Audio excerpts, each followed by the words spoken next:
So here we are at the end of yet another week, and here on this channel, that means one thing and one thing only. Every weekend I post an episode of the series we do called Your Take Not Mine, where I turn to you, the viewers, to give me your hottest NBA takes of the week based on what's going on at the time, and I then choose my favorite submissions and discuss them in a video. This week, there has been even more enticing matchups going down between top teams and top players, some more rumors of potential trades have come about, and a ton of intriguing storylines are there to follow, so of course we have plenty to discuss. In order to submit your takes, I make a community post on either the day of or the day before the video, similar to the one that you see on your screen now, so if you want a chance to be featured in a future episode, be sure to stay on the lookout for that. Before we start though, I want to thank the sponsor of today's video, PrizePicks. As the 2023 NBA season continues on, PrizePicks is the best and easiest way to play daily fantasy to stay engaged on all of the excitement. All you have to do is pick between 2 and 6 players and the over or under on their projections, and you can win up to 20 times your original entry. Choose between points, rebounds, assists, three-pointers made, fantasy points, and more, plus you can even make mixed sports entries, so if you happen to be a fan of football, baseball, soccer, or anything else too, PrizePicks has you covered. When you play at PrizePicks, you're also not competing against anyone else, it's simply you versus the projections available. Today, PrizePicks also has an incredible offer for the NFL games by offering a square for Joe Burrow's passing yards set at just 0.5, making it as free as it gets. By going down to the link in the description of this video and using promo code REFERENCE when you sign up, you also get a deposit match bonus of up to $100. Once again, thank you to PrizePicks for sponsoring today's video. Now let's get back to the topic at hand. The first take we'll be discussing today comes to us from Shane, and he says that Joel Embiid has now become the most underrated player in the NBA because at every turn, people go out of their way to discredit him for his work. This week, we just witnessed what may be the most egregious omission from the starting lineup of an All-Star game we have ever seen, as Joel Embiid was not named. Giannis Antetokounmpo, Kevin Durant, and Jason Tatum all got the nod ahead of him, and quite frankly, it's ridiculous to insinuate that any of those three have been better than Embiid this year. No matter how you try to spin it, Embiid has the edge pretty much across the board compared to any of them, and yet he gets the short end of the stick, as he always has throughout his career. Tatum is the only player of those three that is performing on a team with a better record than him, but Embiid comfortably clears him as a scorer, he's been better defensively, and he's dishing out just as many assists as Tatum despite the fact that he's a center, who also happens to be leading the NBA in scoring. Giannis is notoriously one of the league's best two-way players, but while people love to hold the missed games factor against Joel, they move the goalposts when it applies to Giannis, who has missed just as much time as Embiid has this year for a team with a worse record than the Sixers.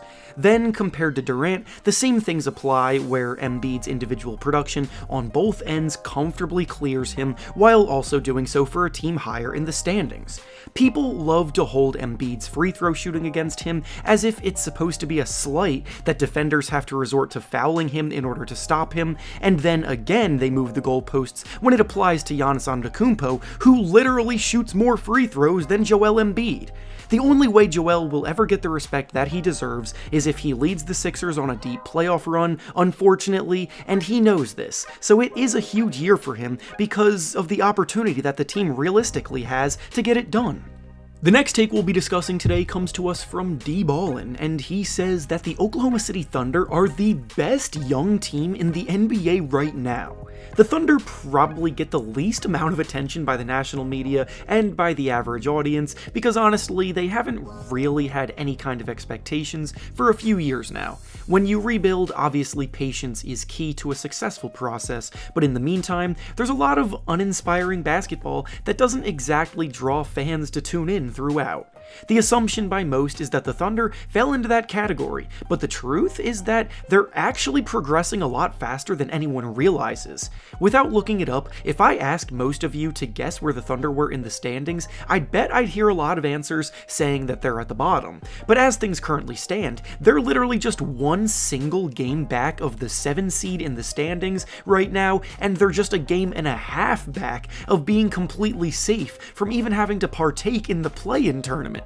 which shows how close they are to making that leap. Yes, they're incredibly young and inexperienced, and in the end, this likely won't be the year that we see them take that leap. However, referring back to the original take here, I absolutely can get on board with them being the team referred to as the one with the brightest future amongst the rebuilding crowd. Shai Gilgeous-Alexander is a legitimate superstar in the NBA, scoring the ball with the best of them. Lu Dort is not only a lockdown defender, but a rising offensive threat. Josh Giddey is as versatile of a player as it gets, and the rest of their squad plays so hard and such a selfless brand of basketball every night to the point where they can keep up with anyone. The best part is that they still have Chet Holmgren to look forward to getting next year, along with another lottery talent added into the fray, so they absolutely could be the team with the best future right now.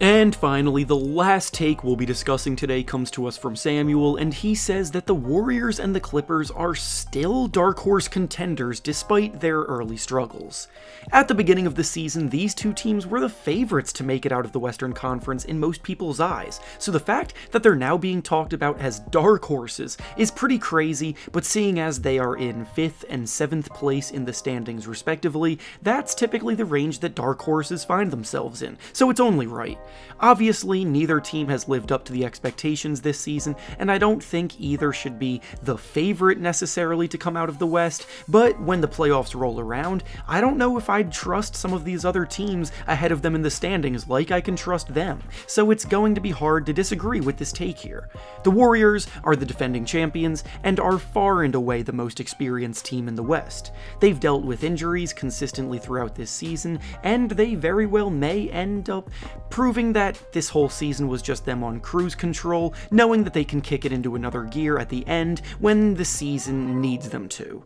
The Clippers don't quite get the same benefit of the doubt, but Kawhi Leonard has been looking more like himself lately, and he's proven to be a big-time playoff performer as well. Meanwhile, a team like the Nuggets has a high-powered offense, but they have clear defensive deficiencies. The Grizzlies still haven't quite figured out how to continue their dominance when the game slows down. The Kings have not even played a playoff game in 17 years, the Mavericks are still a one-man show, and the Pelicans are incredibly talented, but are also equally as inexperienced, so despite what the standings look like right now, it wouldn't surprise anybody if the Warriors or the Clippers came out of the West because of the fact that it's so wide open. And with that being said, that's all I have for you today. Make sure to like the video, subscribe to the channel, and comment down below what you think about the takes we discussed. Thanks for watching, and I'll see you all next time.